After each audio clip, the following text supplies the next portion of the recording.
പ്രിയമുള്ളവരെ എല്ലാവർക്കും നമസ്കാരം. മിർസ അഫ്സൽ യൂനുസ് സക്കറിയ കേട്ടോ.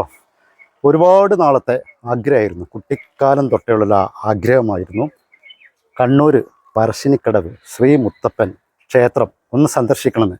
കാരണം ഞാൻ വയനാട്ടുകാരനാണ്. വയനാട്ടിൽ നിന്നും നമ്മളെ അയൽവാസികളായിട്ടുള്ള പലരും ഈ ക്ഷേത്രത്തിൽ വരാറുണ്ട് അന്നേ മുതൽ.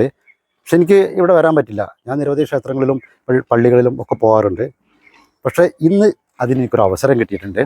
അപ്പോൾ എൻ്റെ പ്രിയ സുഹൃത്തുക്കളായിട്ടുള്ള രണ്ടാൾ, ഹസൻ കുന്നപ്പുറത്തും ജനാർദ്ദനും എൻ്റെ കൂടെ ഉണ്ട്. അപ്പോൾ ഈ പറശ്ശിനിക്കടവ് ക്ഷേത്രത്തിൻ്റെ നമുക്ക് പോകാൻ പറ്റുന്ന, എനിക്ക് പോകാൻ പറ്റുന്ന അത്ര ഭാഗങ്ങളിൽ മാത്രം പോയി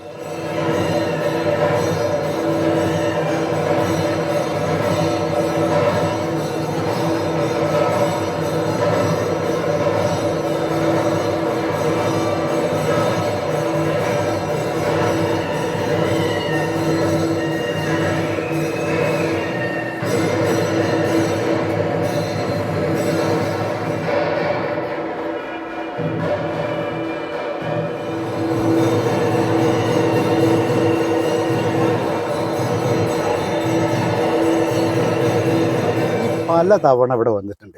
പക്ഷെ ഞാൻ കുട്ടിക്കാലം തൊട്ട് നമ്മൾ പഠിക്കുമ്പോഴേ ഞാൻ നോട്ട് ചെയ്തിട്ടുണ്ട്, പലപ്പോഴും അമ്പലങ്ങളിലായാലും പള്ളികളായാലും നീ പോകൽ കുറവാ. ഞാനും. അപ്പൊ ഇവിടെ നീ ഒഴിവ് കിട്ടുന്ന സമയത്ത് ഗൾഫിൽ നിന്ന് ലീവിൽ വരുമ്പോഴൊക്കെ ഇവിടെ നീ വരുന്നുണ്ടെന്ന് ഞാൻ അറിയുന്നുണ്ട്. അപ്പൊ ഇത് രണ്ടും എനിക്ക് മാച്ച് ആകുന്നില്ല, ഒന്ന് പറഞ്ഞു തരുമോ? ഇവിടെ പറശ്ശിനിക്കടവിൽ വരാനൊരു പ്രധാനപ്പെട്ട കാരണം എന്ന് പറഞ്ഞു കഴിഞ്ഞാല് മറ്റുള്ള ക്ഷേത്രങ്ങളിൽ നിന്ന് തുലവും വ്യത്യസ്തമായിട്ടാണ് ഈ പറശ്ശിനിക്കടവ് ക്ഷേത്രം സ്ഥിതി ചെയ്യുന്ന സ്ഥലവും അതിന്റെ ആചാരങ്ങളും അനുഷ്ഠാനങ്ങളും ഒക്കെ വ്യത്യാസമുണ്ട്. എല്ലാ ക്ഷേത്രങ്ങളിലും മീനും ഇറച്ചിയും കൊണ്ടുപോകാൻ പാടില്ല. ഒറ്റൊരു ഉദാഹരണമായിട്ട് പറഞ്ഞിരുന്നേ. അപ്പൊ ഇവിടെ ഈ കായലിൽ നിന്ന് പിടിക്കുന്ന മീന് പിടിച്ചെടുത്ത് അത് ചുട്ടിട്ടാണ് നിവേദ്യം കൊടുക്കുന്നത്. അതേപോലെ കള്ള് നിവേദ്യം കൊടുക്കുന്നത് മുത്തപ്പന് മാത്രമാണ്. അപ്പൊ അങ്ങനെയുള്ള ഒരു തികച്ചും ദൈവിക സങ്കല്പത്തിൽ നിന്ന് വ്യത്യാസപ്പെട്ടുകൊണ്ടുള്ള ഒരു ദൈവസങ്കല്പമാണ് മുത്തപ്പൻ. അപ്പൊ അതുകൊണ്ട് തന്നെ ആളുകള് ഈ മുത്തപ്പൻ ജനകീയനാണ്, ഒരാളല്ല. മുത്തപ്പൻ എന്ന് പറഞ്ഞാൽ സർവ്വം കൂടിയിട്ടുള്ള ഒരു സംഭവമാണ് മുത്തപ്പൻ എന്നുള്ള സങ്കല്പം. ശരിക്കും പറഞ്ഞാൽ സങ്കല്പമല്ല, അതിന് ചരിത്രത്തിന്റെ പിൻബലവും ഒക്കെ.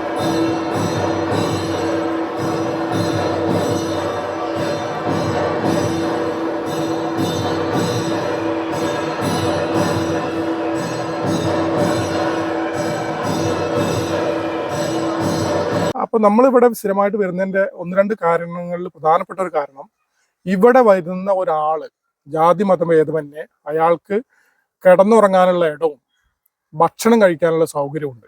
ഇപ്പൊ നമ്മൾ ഇന്ന് കണ്ടില്ലേ, രാവിലെ കണ്ടില്ലേ, കൈ നിറച്ച് ഇലയില് ഒരു പുഴുക്കും അതിന്റെ മുകളിൽ തേങ്ങാപ്പൂളും പിന്നെ ഒരു ഗ്ലാസ് ചായയും.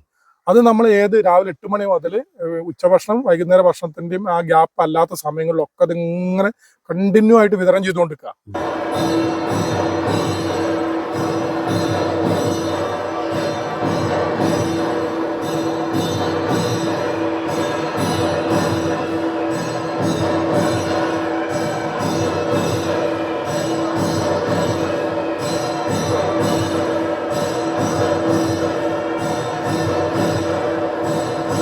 പിന്നെയുള്ള ഒരു സംഭവം എന്ന് വെച്ച് കഴിഞ്ഞാല് ഉച്ചയ്ക്കും രാത്രിയും ചോറ് അത് നമുക്ക് ആവശ്യത്തിന് കഴിക്കാം. ചോറും നല്ല വൃത്തിയും വെടുപ്പോട് കൂടിയിട്ട് അടിപൊളി സംവിധാനമാണുള്ളത് മേലെ കൂട്ടുപുരയില്. നമ്മൾ കണ്ടില്ലേ, താഴ്ന്ന് കണ്ടില്ലേ. അപ്പൊ അവിടെ നല്ല ഭക്ഷണം ആവശ്യത്തിന് കഴിക്കാം. ഒരു ചോറുണ്ടാവും, മീൻകറി ഉണ്ടാവില്ല, മോരുകറി ഉണ്ടാവും. ഇതൊക്കെ കൂട്ടി സുഭിക്ഷമായിട്ട് ഭക്ഷണം കഴിക്കാം. ആ ഭക്ഷണത്തിന്റെ തിരക്ക് ഭയങ്കരമായിരിക്കും ഇവിടെ. അപ്പൊ എവിടെന്ന് ഒരാള് വെറും വണ്ടിക്കൂലി കൊണ്ട് മാത്രം മുത്തപ്പനെ കാണാൻ നമുക്ക് വരാം, വിശന്ന് തിരിച്ചു പോവില്ല. അതുപോലെ ഏറ്റവും ചെറിയ വഴിപാടുള്ള സ്ഥലം കൂടിയാണ് ഈ മുത്തപ്പൻ മടപ്പുര എന്ന് പറയുന്ന സ്ഥലം. അപ്പൊ ചെറിയ 178 രൂപയല്ലേ ആണെന്ന് തോന്നുന്നു. എല്ലാ വഴിപാടിനും കൂടി വരുന്ന 178 രൂപയേ ഉള്ളൂ. അരവണയ്ക്ക് പോലും പൈസ ഡബിളാക്കി ഒക്കെ കൊടുക്കുന്ന ഒരു സമയമൊക്കെ ഉണ്ട്. പക്ഷെ ഇവിടെ അങ്ങനെയല്ല.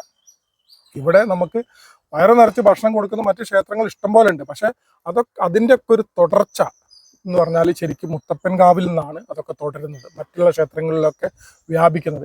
എന്നോ മുതൽ എൻ്റെ ഓർമ്മയിൽ ഞാനിവിടെ വരുന്ന സമയത്ത്, ഫസ്റ്റിൽ വരുന്ന സമയത്ത് നന്നായിട്ട് ഓർമ്മയുണ്ട്. ഞങ്ങൾ കടത്ത് വഞ്ചിയിലാണ് അക്കരെ പോവുക. അപ്പൊ നമ്മളിന്ന് അക്കരയ്ക്ക് പോയില്ലേ, ഇന്നലെയും പോയി. സന്ദർശകർ വളരെ കുറവുള്ള സമയം നോക്കി ഞങ്ങൾ അതിരാവിലെ പോയപ്പോൾ കണ്ട കാഴ്ച അതിമനോഹരമായിരുന്നു. ആ ക്ഷേത്രത്തിനടുത്തേക്ക് എത്ര റോഡുകളുണ്ട്, അത്രയും റോഡിന് ഇരുവശങ്ങളിലുമായി നിരവധി കച്ചവട സ്ഥാപനങ്ങൾ, ഹോട്ടലുകൾ, എല്ലാ സ്ഥാപനങ്ങളുമുണ്ട്. തലേ ദിവസത്തെ കച്ചവടം കഴിഞ്ഞ് അതിരാവിലെ വന്ന് അവരുടെ സ്ഥാപനങ്ങൾ തുറക്കുന്നതും അടുക്കി പെറുക്കുന്നതുമായ കാഴ്ചകളാണ് കണ്ടത്.